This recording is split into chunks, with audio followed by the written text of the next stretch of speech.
Olá, salve, salve, pessoal. Bom dia, boa tarde, boa noite para quem nos assiste, nos ouve. Hoje a gente está em um formatinho diferente. Eu não tô com o Guilherme aqui, mas eu tô assim, super boa companhia aqui ao lado de Ska Georgia para a gente conversar um pouquinho sobre a carreira dela, para a gente falar um pouquinho sobre a chegada dela à Portela e vamos em frente. Skel, muito obrigada pelo aceite, por estar aqui hoje, para a gente conversar um pouquinho. Eu que agradeço o convite, agradeço por lembrar de mim.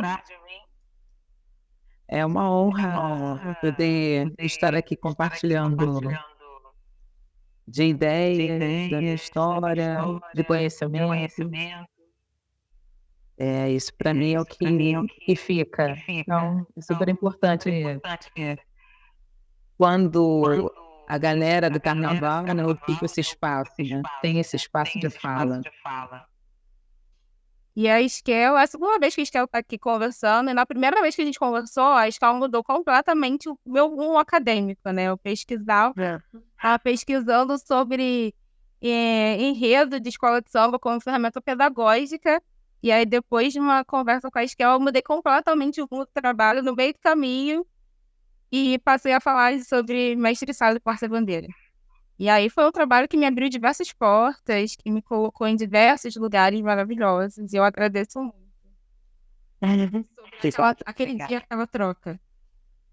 Que bom, eu fico feliz de ter aberto essa janelinha de inspiração para você. Então, Estel, eu vou te começar perguntando como é que foi o seu início, como é que você se iniciou, né, nessa carreira de porta-bandeira? Então, antigamente, não tinha essas palavras projetos sociais e oficinas, elas não tinham essa força. Até deveria ter projetos sociais, mas não era uma coisa que a gente era falado. Então, antigamente, numa escola de samba, na minha época, quando eu comecei, a palavra é escolinha. Eu comecei na escolinha, mestre Salles, porta-bandeira da Acadêmicos do Grande Rio. E foi um processo importante para mim, enquanto artista, quer dizer, iniciando a vida de um artista, que ali você se descobre, né? Você está se descobrindo, as pessoas percebem que você tem um dom, né? Tem aptidão para coisa, então você começa todo um processo de construção dessa personalidade desse artista, mas também foi muito importante enquanto o aprendizado para lidar no convívio com a equipe, com aprender tradições, você escuta muitas histórias, você vai adquirindo conhecimento com relação à história do carnaval, à história da sua escola, à história de outras escolas. Então, para mim, foi um momento de grande importância. Calma aí. Pronto.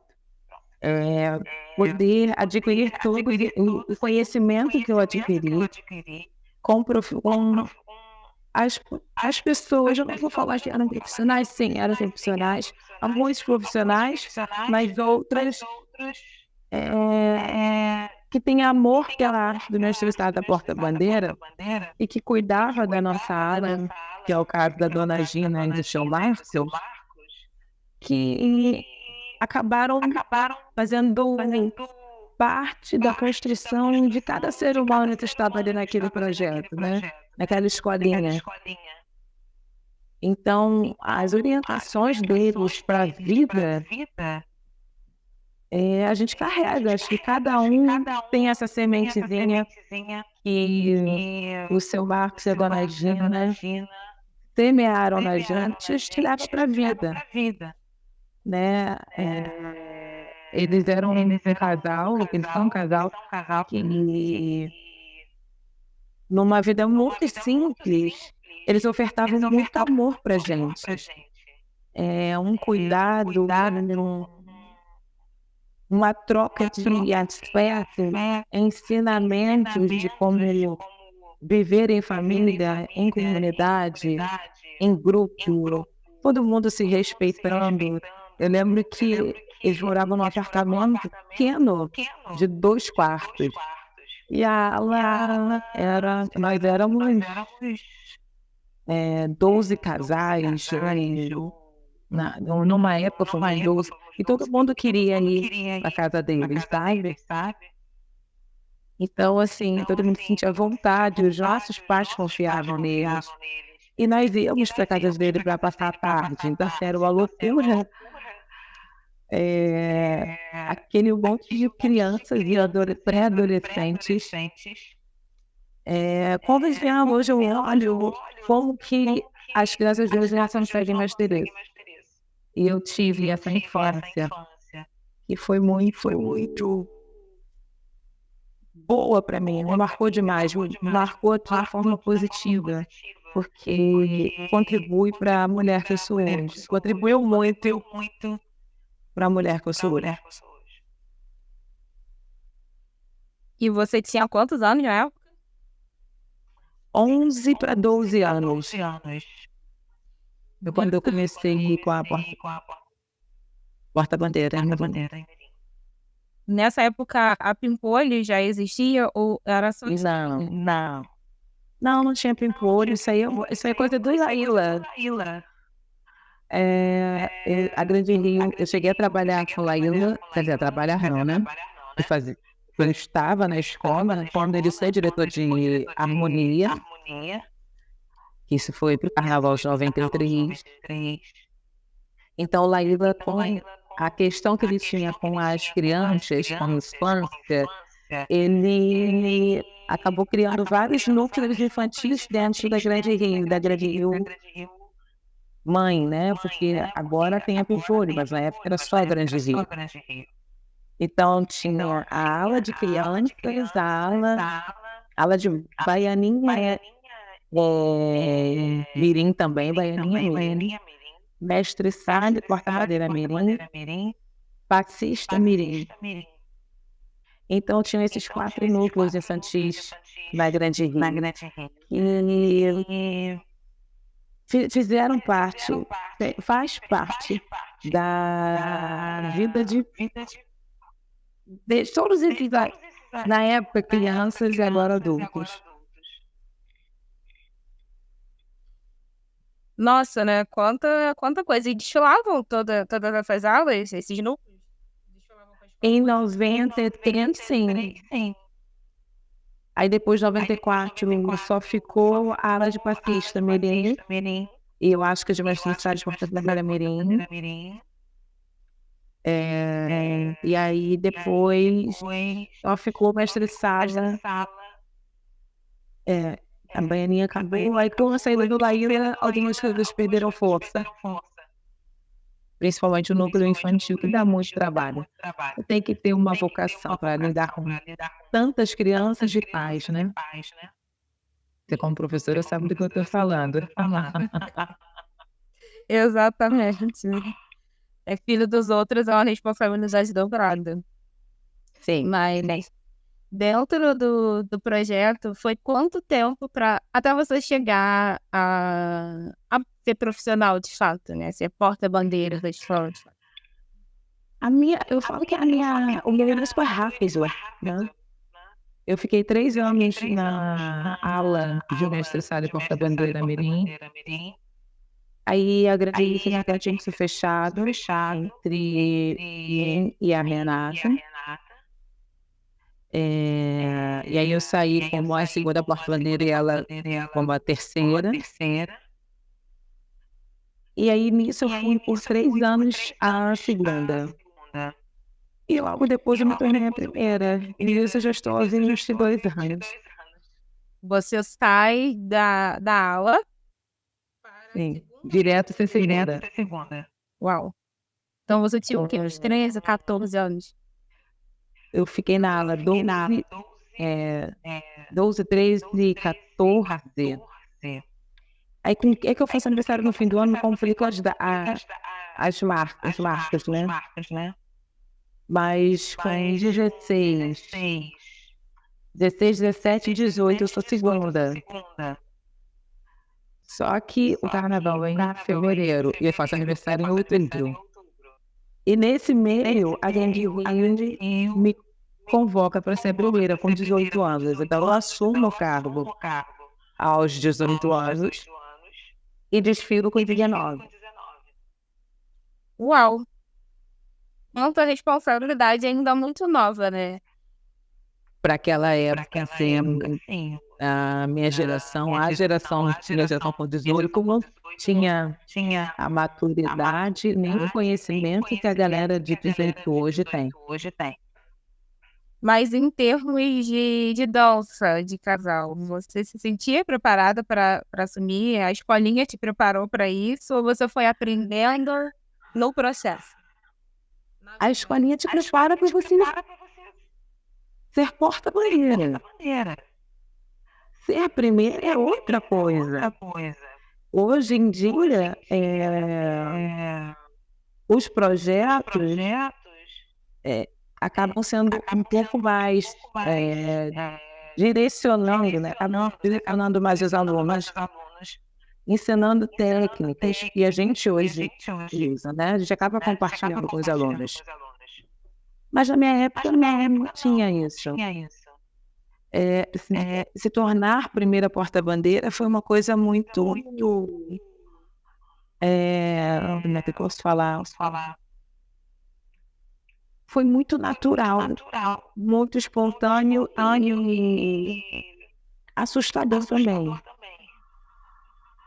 Porque você vê uma responsabilidade daquela caindo no seu colo e você tem que se virar.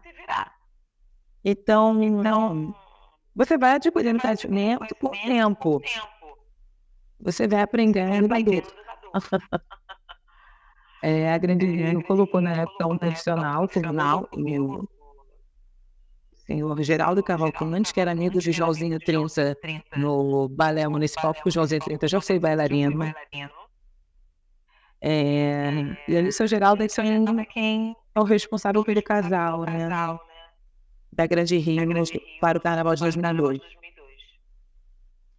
E aí você falou sobre algumas coisas que você aprendeu, né, nessa escolinha, alguns valores de vida, né, como a vivência em grupo, vivência de comunidade, né, com os senhores ali que tomavam conta da aula de vocês, né, e você citou que hoje em dia as crianças não têm mais esse tipo de vivência, né, porque a tecnologia acaba por afastar um pouco as coisas, né? E em relação à arte em si, em relação à questão de formação de casal, esse afastamento, essa falta de vivência no grupo, você acha que prejudica na formação?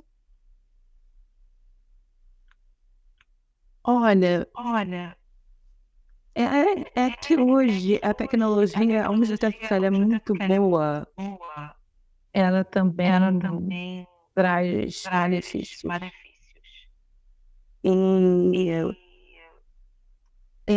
A rede social hoje mexe num lugar no ser humano que é muito delicado de lidar, que é o ego, a vaidade.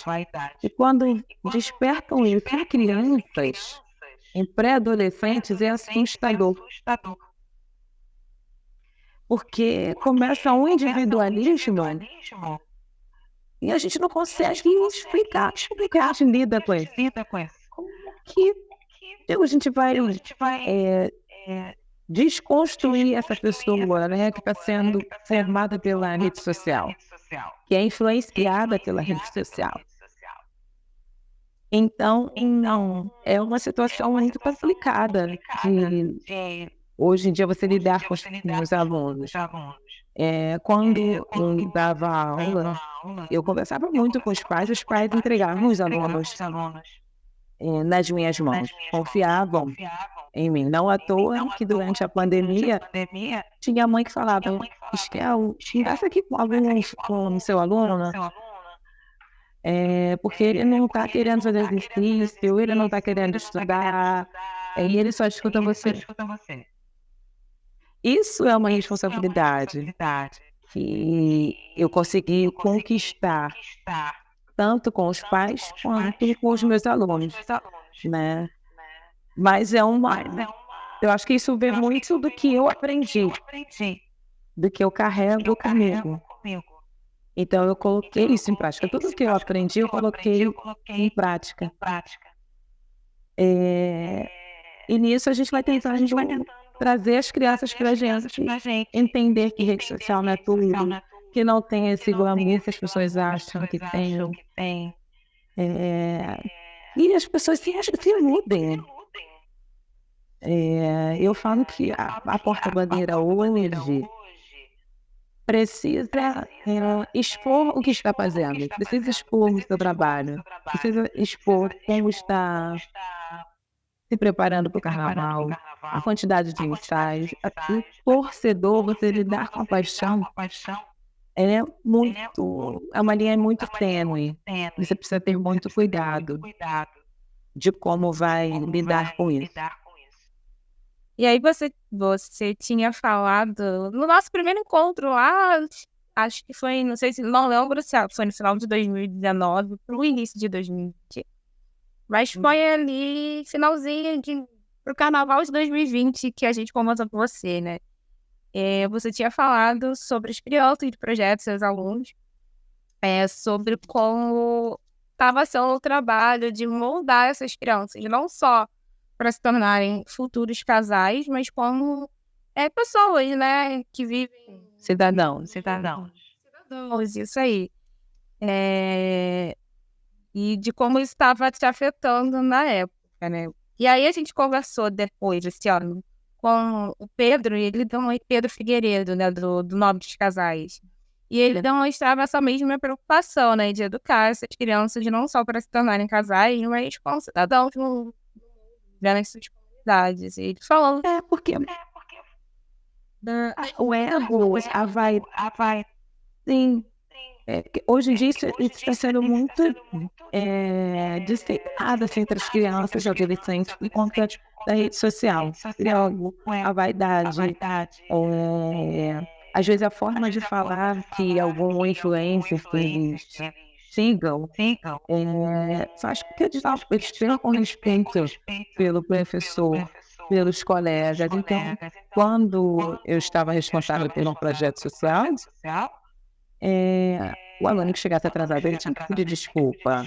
Ele tinha que dar boa noite ou boa tarde para todo mundo. Ele tinha que falar com todo mundo. Tinha que fazer o aquecimento como todo mundo já tinha feito. Eu zelava e priorizava esse ambiente saudável entre os meus alunos. Não tinha isso de disputa lá nas aulas. Eu não permitia. Às vezes, quando alguém faltava com respeito com o outro, eu parava tudo para pedir desculpa. Não, se resolver agora, não pode isso aqui, esse tipo de comportamento a gente não tolera. Esse tipo de situação, isso não pode acontecer. E aí você explica o motivo, o porquê, a gravidade. Questão de higiene também passava pela gente. Né? Às vezes você percebia que tinha um aluno que tinha uma determinada dificuldade financeira para ter acesso a desodorante ou as coisas, você tem que explicar, você tem que dar, você tem que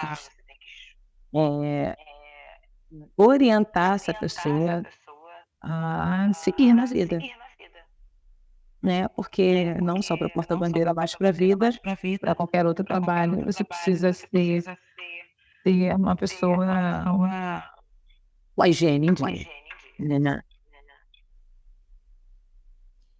E aí você tocou um ponto interessante, que essa questão da educação respeitosa, né? Você não só falava que tinha que pedir desculpa ou pedir licença, mas levava o aluno a entender o erro dele. Isso é um grande desafio para a escola formal.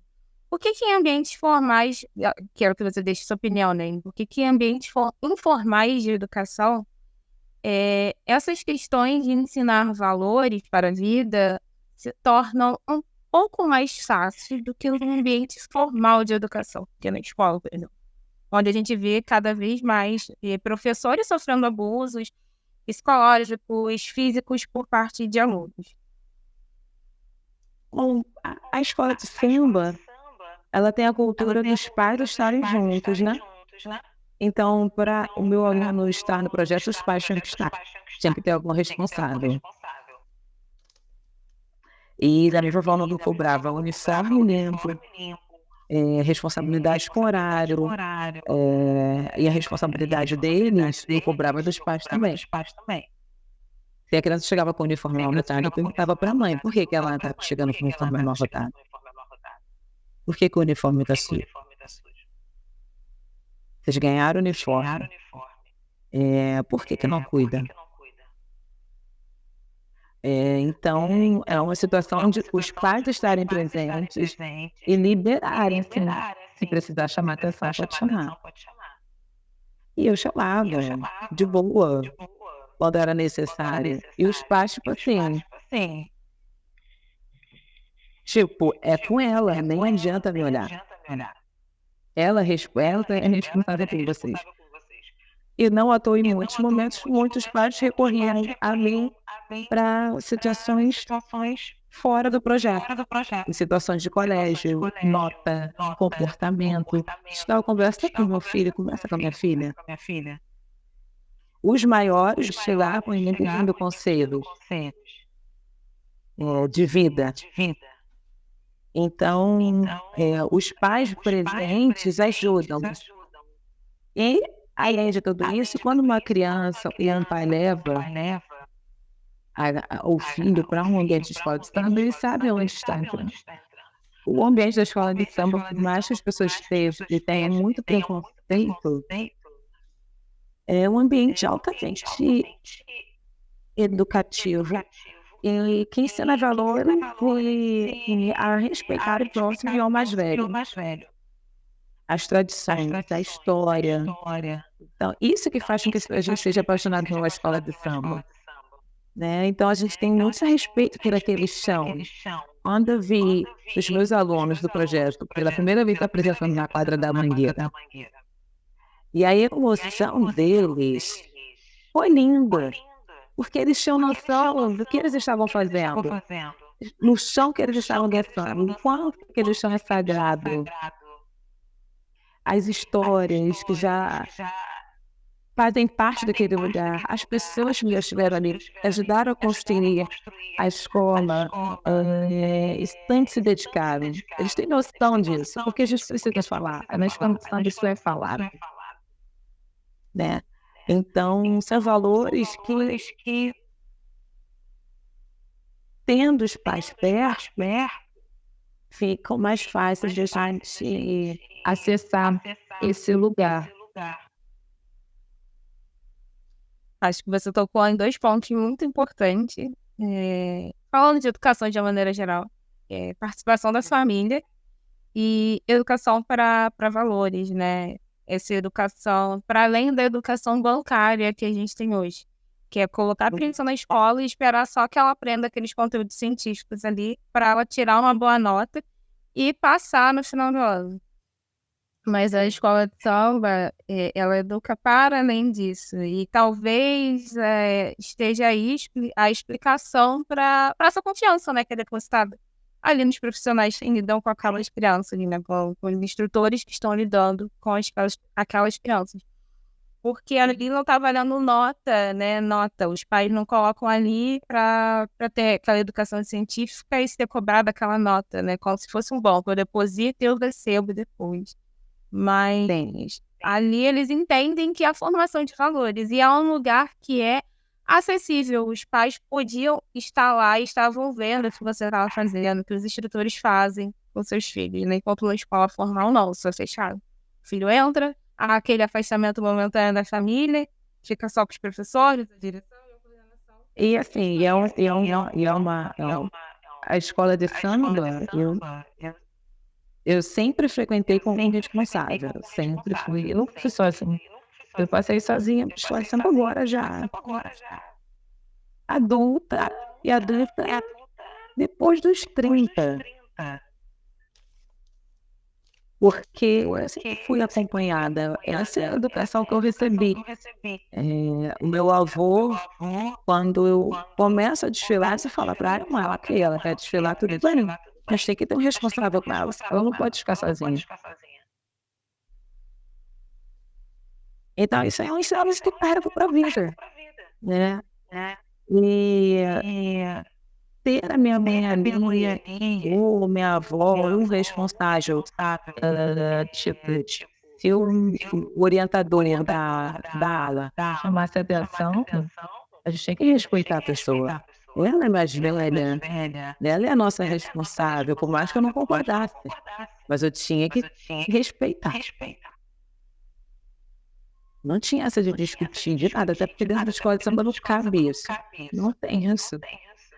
A gente respeita o professor e respeita o mais velho. Às vezes pode ter uma questão de um confronto de personalidades, de divisão. Mas aí a pessoa tem que se acolhe. Não tem um embate, né? Porque a gente respeita os mais velhos, né? A gente respeita o lugar, respeita a tradição, a ancestralidade, e os pais têm noção disso. E aí, retornando para a sua carreira, né? Você começa, vira na Gradil e ascende a primeira porta-bandeira muito novinha, muito menina ainda, com 18 anos. E você tem uma carreira aí brilhante de quantos anos? Até tal, se eu não me engano, são 22. Como primeira porta-bandeira. Acho que comecei em 2002. Meu primeiro carnaval, a primeira desfile de 2010. E aí, 22 anos como primeira porta-bandeira, você tem uma pausa, né, nesse carnaval. Eu ia falar o ano passado, porque o ano do sambista muda quando a gente assiste a apuração, né? Quarta-feira de cinza já é outro ano, né? Desse ano. Fez uma pausa e não destilou, e não defendeu nenhum pavilhão, e volta brilhantemente, simplesmente defendendo o pavilhão da Centenária. Como foi isso? Como está sendo isso, né? Então, eu desfilei sim, desfilei com você na viradora. Não compartilhe. Juliana. Então, mas eu nunca tinha tido essa experiência. Eu sempre tive responsabilidade. Nunca. Eu sempre desfilei tendo responsabilidade. Quando você desfila de baianeta, eu tenho responsabilidade. A de passista menina tinha responsabilidade, você tem que sambar. Então, assim, pela primeira vez eu tinha que cantar. E dançar, e curtir. Você nunca tinha desfilado em aula, tipo, nem outras escolas, convidou você para desfilar.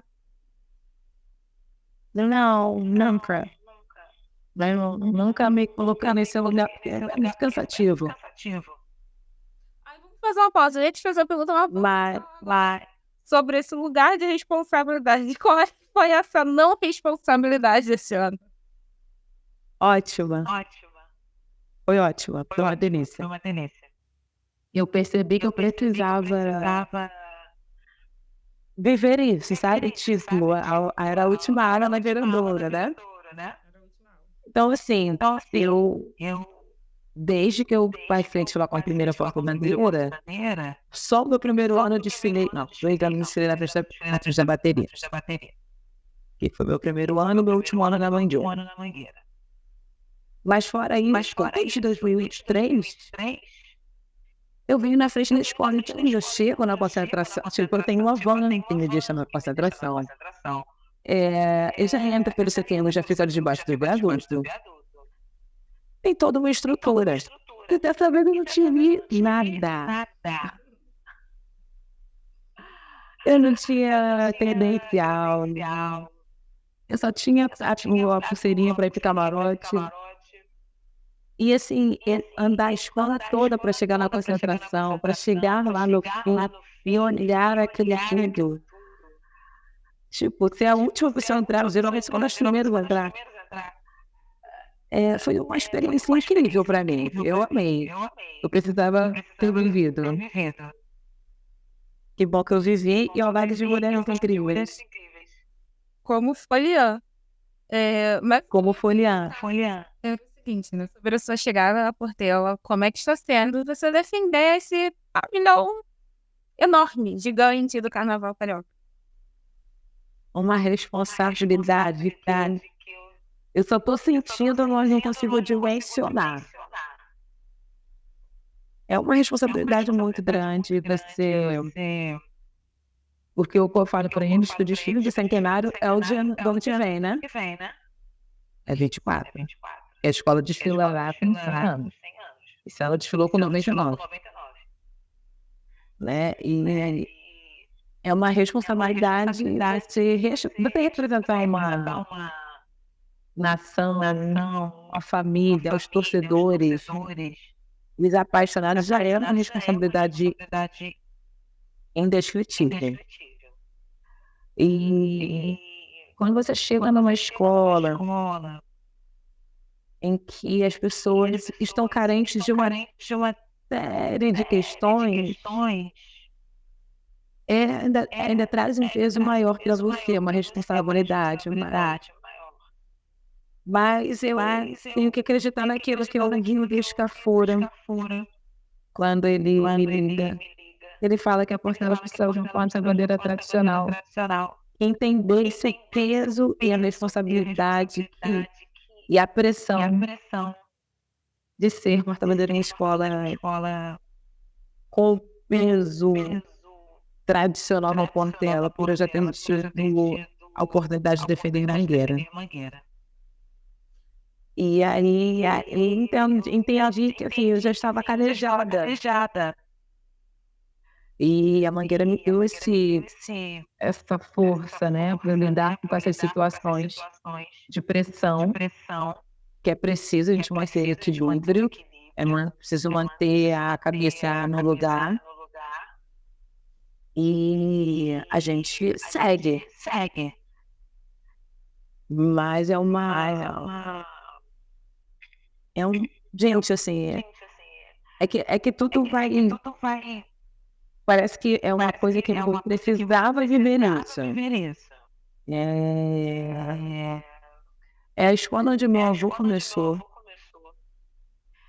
O meu avô, ele vai para Mangueira apresentado, quer dizer, com as bênçãos de Paulo da Portela. É Paulo da Portela quem apresenta o meu avô ao Cartola. Meu amor, tipo assim... É que lá em cima, sabe? Não sei nem como explicar. Imagina, a gente tinha Paulo da Portela apresentando meu avô para Cartola assistindo a foto, é isso. Então, assim, a escola onde meu avô começou. Eu frequentei a Portela durante um tempo. E no início eu conheci Tia Dodô. E Tia Dodô vira para mim um dia e fala assim: quem é sua madrinha no carnaval? E aí eu falo: não tenho. Olha, é mesmo, não tem, Tia Dodô, tem madrinha. Aí ela: agora você tem. Eu gostei de você, eu gosto de você, você é sua madrinha. Então, geralmente no carnaval, somos nós que escolhemos os nossos padrinhos.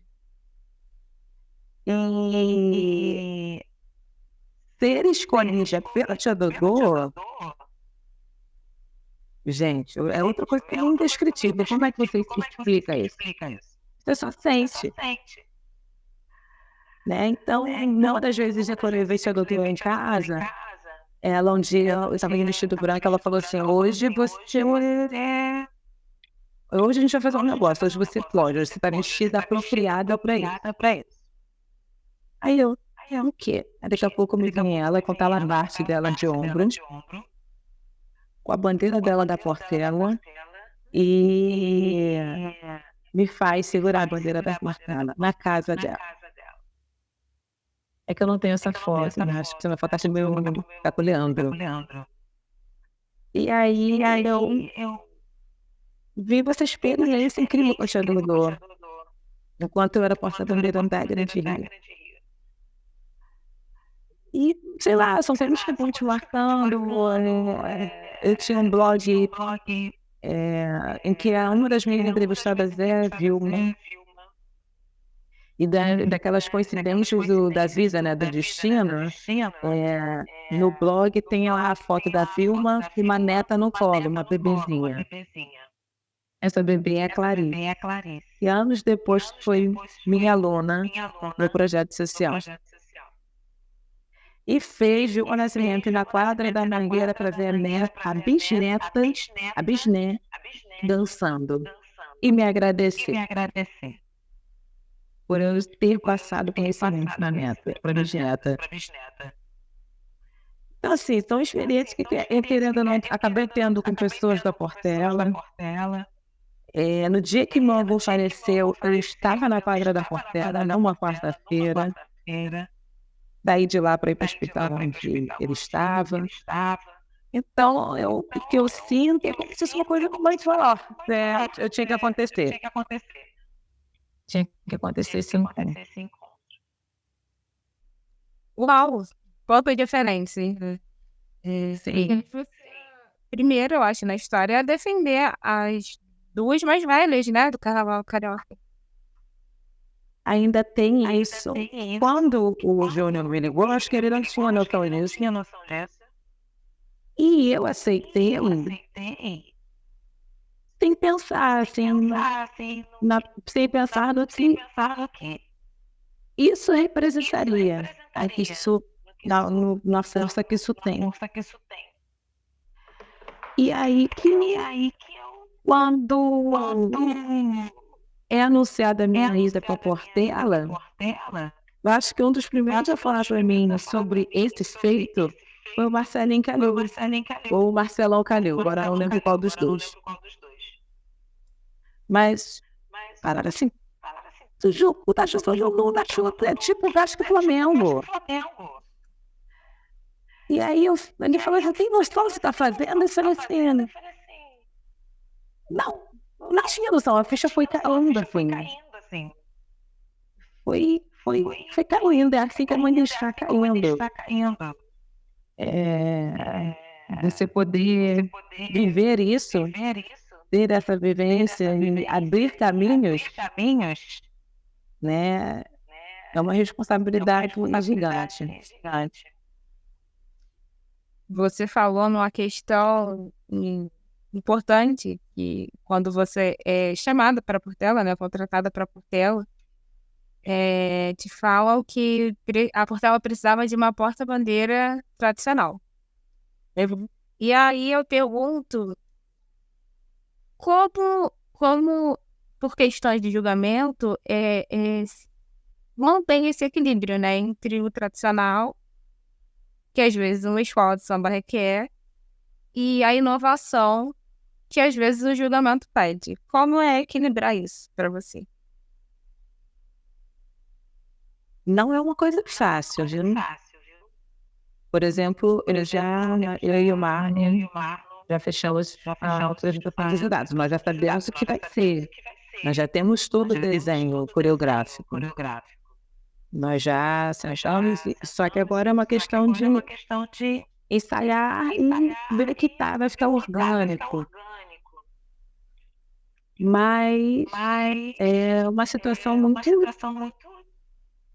delicada da gente raciocinar e pensando, cara, como é que a gente faz isso? E a gente acha que é por um caminho bom, né? Nós temos o auxílio da Marluce Medeiros, que é a nossa coreógrafa. E aí a gente está tentando equilibrar isso.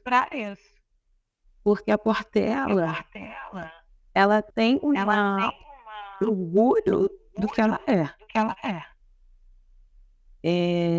Ela sabe que precisa se modernizar em alguns pontos, mas o pavilhão é sagrado. E determinadas coisas, eles já viram que não dá para fazer no pavilhão, né? Então, eles têm noção de que é necessário ter uma determinada proteção com isso, né? E aí uma escola como a Portela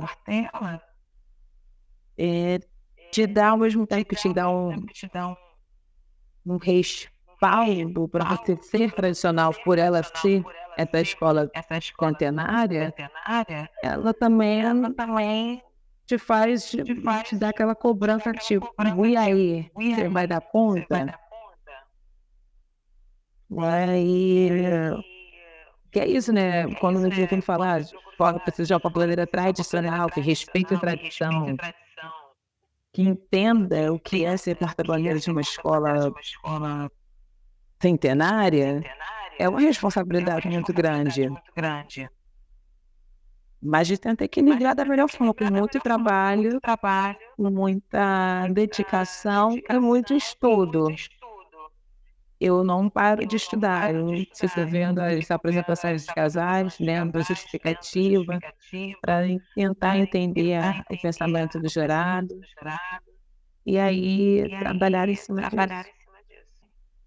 As pessoas que são fora do mundo do samba, né, que só assistem aos desfiles, mas não acompanham o ano inteiro, elas acham que alguns profissionais do carnaval não são de fato profissionais. Ou por exemplo, o que você faz? Eu sou carnavalesco, sou porta-bandeira, sou mestre-sala. Tá, mas você trabalha com o quê? Acha que não demanda tempo e não demanda estudo, né? Porque as pessoas acreditam muito nessa educação formal que você vai receber um diploma, mas nessa formação prática, as pessoas acham que isso não é válido.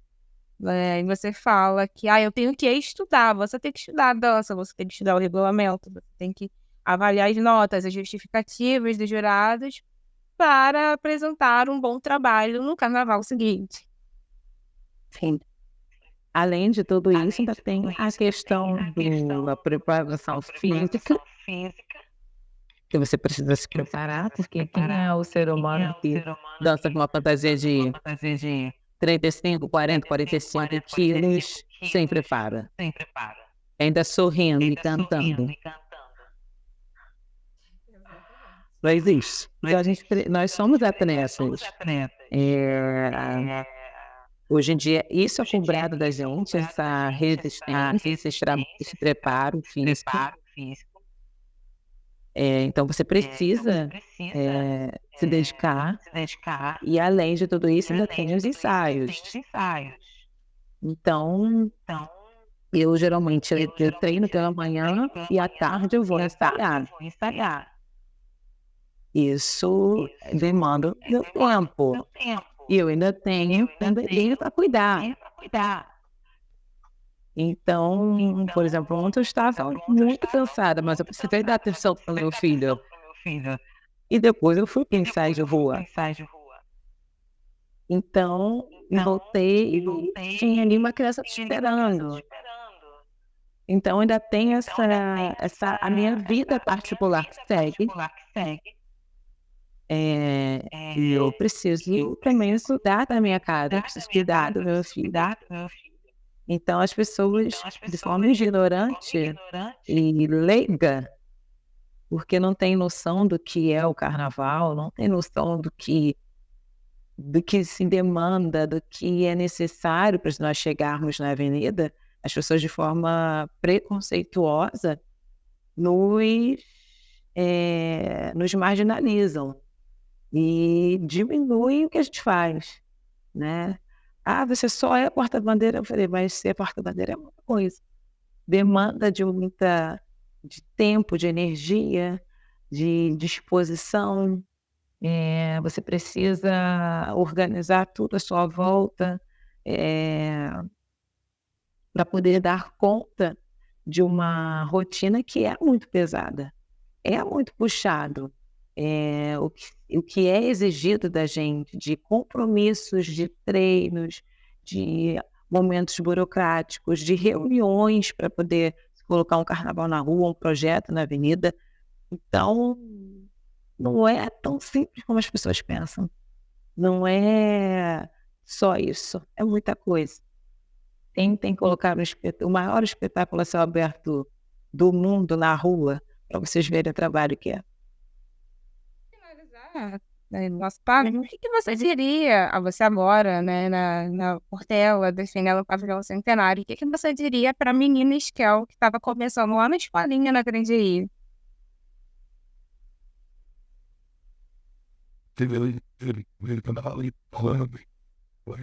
Esquel, vai acontecer coisas nessa vida que você não imagina.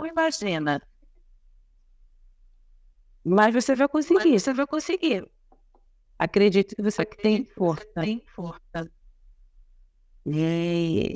Mas que você não se acha capaz, você é capaz. Porque eu criança, eu sonhava em ser porteira da Mangueira. Mas eu achava muito distante. Eu achava impossível. Assim como você consegue liderar da Portela. Eu achava impossível. Eu, por exemplo, sempre falei que eu queria vestir uma roupa verde rosa, de vestir algumas. E eu tinha o sonho de vestir uma roupa azul. Falei, cara, na Mangueira não corri também não. Aí porque eu achava muito distante, que nem Mangueira, muito distante.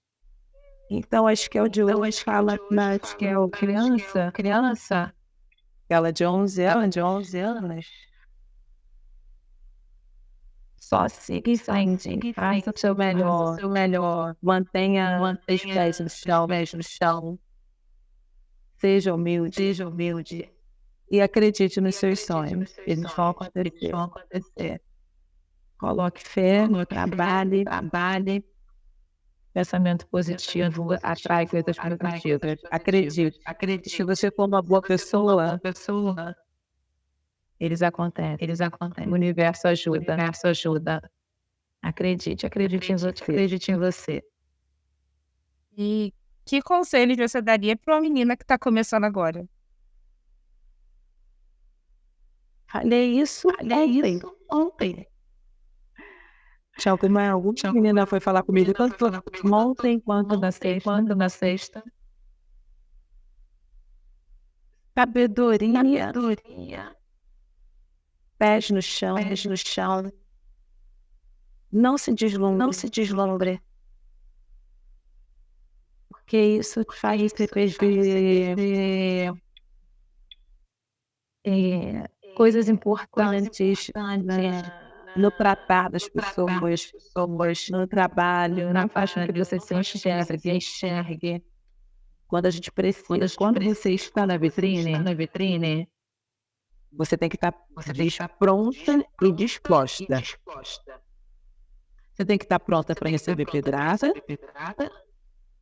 assim como também tem que estar pronta para o momento em que vem aquela pessoa passar o pano. Tipo assim, olha que vitrine linda, olha que bonito isso, né? Então você tem que estar pronta para esses dois momentos. Mas isso só com sabedoria. Até para a gente lidar com a vitória. É preciso ter sabedoria. E com a derrota, mais ainda. Para a gente não se perder. Para não pisar nos outros, para não perder o senso de coletivo e de quem você é, do que você quer, sabe? Então, é importante manter os pés no chão, sabedoria, ser humilde, faz mal a ninguém, ser educado, não faz mal a ninguém. E agir de boa fé. Quando a gente tenta passar a perna nos outros, as coisas não dão certo. Às vezes a gente vê caminhos mais fáceis, vê o caminho mais fácil pode até aparecer, mas não vai render coisas boas. É isso, Esquel. Muito, muito, muito obrigada mais uma vez. Eu que agradeço. Foi maravilhoso. Que foi uma maravilhosa noite, bem. Obrigada. E é isso, pessoal. A gente vai ficando por aqui. E nos sigam e acompanhem nossas redes para mais novidades.